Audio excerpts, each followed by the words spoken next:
ঠাকুরনগর থেকে কেন লক্ষ্মীকান্তপুরে আসছি, এটা আমার বাড়িতে কাজ চলছে তার জন্য। হ্যালো, মাই ব্যাক টু ছিলাম পূর্ণিমা। সবাই কেমন আছে? সবাই অনেক ভালো আছো। আমি ভালো নেই, বাড়িতে আমার একটু কাজ চলছে। মানে কাজ চলছে বলতে আমার কাকিমা সে মারা গেছে, তার কাজ চলছে। তার 11 বছর দাদা মারা গেছে। মানে আমাদের বাড়িতে একটা না একটা হতেই চলেছে। বলারই হ্যাঁ, তোমরা অনেকে জানো না যে এটা আমার বাড়ি বলতে, হ্যাঁ এটা আমারই বাড়ি। আর আমার বাড়িতে আমি ৫টা ভাই বোনের ভিতরে আমি একটা মাত্র বোন, আর এখানে ৫-৬টা বোন বৌদির ভিতরে আমি একটাই ননদ। তাই এখানে উপরে আমাদের অনুষ্ঠান হচ্ছে, তাই এখানে এলো মানে বছরের জন্য সব কিছু গড়বড় হচ্ছিলো, তাই আমি একটু দোতলা থেকে এখানে নেমে আসছি। তো দেখি যে নিচে কি হচ্ছে, তার জন্য এখানে তো লুচি টুচি করছিল বৌদি ওরা, কাকি ওরা। তা এখানে আমার এই কাকিটা বলছিল যে এখানে তুই ননদ ভালো না, ননদ ভালো না। আমি বলছি কেন? কয় ননদরা কোনো খবর টবর নেয় না, ভিডিও করছে, একা একা করছে। আমি বলছি না না, তা তোমরাও চলে আসো। তো এখানে তো লঙ্কা আদা টাদা সব কিছু কাটাবাটা হচ্ছিলো, কি জানি না কি কারণে। আর এখানে তো আমার মেয়ে ছিল, আর এই একটা রুম হলো।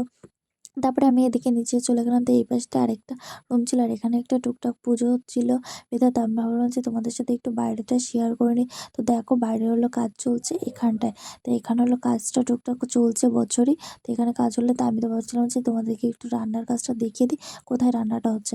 হ্যাঁ, বাড়িটা কিন্তু অনেকটাই বড়, কিন্তু অনেকটাই লোকজন থাকা হয় টুকটাক গুছিয়ে। এটা হলো ছোটো বৌদি। আর এখানে পেঁয়াজ টেয়াজ কাটছিল, আর এখানে রান্না হচ্ছিল মাছ, মাংস, পায়েস, আরও অনেক কিছু, ডাল টাল। এখানে বড় বৌদি এটা বাড়ির সবথেকে চেয়ারম্যান বললে চলে। চেয়ারম্যান তো না, মালিক। আর এখানে আমার বড় ছেলে এটা। আর আমি এখান থেকে একটু উপরে চলে যাচ্ছিলাম, যে ভাবছিলাম যে এখানে কি করব। তা উপরে বলতে আমি একদম দোতলা থেকে ছাদে চলে গেছিলাম। ছাদে গিয়ে ভাবলাম যে একটু দেখি। তো ছাদে গিয়ে দেখি যে একটু বাইরে থেকে কি কোথায় যেন গেছিলো, ঘাটে গিয়েছিল। ঘাটে কি করতে যাচ্ছিলো সেটা আমি জানি না। হয়তো আমি বাড়ির মেয়ে, কিন্তু অতটা আমি দায়িত্ব নিই না। বাট তারপর বললাম যে বোনও ছিল একটা। আর এই জামাটা কিন্তু ওই বোনের দাদার ছিল। তো আমি ওটা পড়েছিলাম। তাই এখানে বললাম যে খাওয়া-দাওয়া হওয়ার পর আমি বলছি, "মুরগিটা নিয়ে কী হবে?" কয়, "ওকে মারা হবে। ওকে নিয়ে চিকেন-টিকেন ফ্রাই-ট্রাই করা হবে।" বলছি, "কী বলিস?"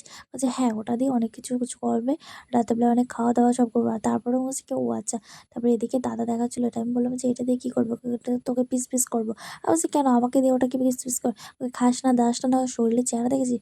আমি বলছি, "ও আচ্ছা, এইজন্য আমাকে পিস।" আর এখানে বড়দা কিন্তু মাংস কাটছিল। বড়দার অনেকটা হাত কেটে গেছিলো লাস্টের দিকে। অনেকটা মানে অনেকটাই কেটে গেছিলো। প্রচণ্ড ব্লিডিং বেরোচ্ছিল। তা আমি এখান থেকে চলে আসছিলাম। বললাম যে থাকবো না তোদের কাছে। তাই এখান থেকে আমি একটু ভাবলাম যে আমার মেয়েকে নিয়ে একটু ভাবলাম এদিক থেকে চলে আসি। তো এদিক থেকে চলে আসা। তো এখানে আমার একটা কাছের মানুষ বলতে ভাই। ভাইটাকে যেকিতে যাই না কেন, যেকিতেই যাই ওকে আমি প্রচণ্ড পরিমাণ মারি। আর ও আমার হাতে প্রচণ্ড পরিমাণ মার খায়। আর ও কিন্তু বিয়ে করেছে। ৬ মাস রিলেশন করে পালিয়ে নিয়ে মেয়ে বিয়ে করেছে। তাও বলতে গেলে আমার মামার মামা যেখানে বিয়ে করেছে আমার ছোট মামা, সেখান থেকে তার বাড়ির পাশে তার বান্ধবীর সাথে প্রেম করে বিয়ে করেছে। তাই এখানে আমি দোতলায় ছিলাম। তো দোতলা থেকে বলছিল যে, "পূর্ণি, মাছ আসছে দেখে যা, ভাই ধরে নিয়ে আসে।" আমি বলছি, "কে?"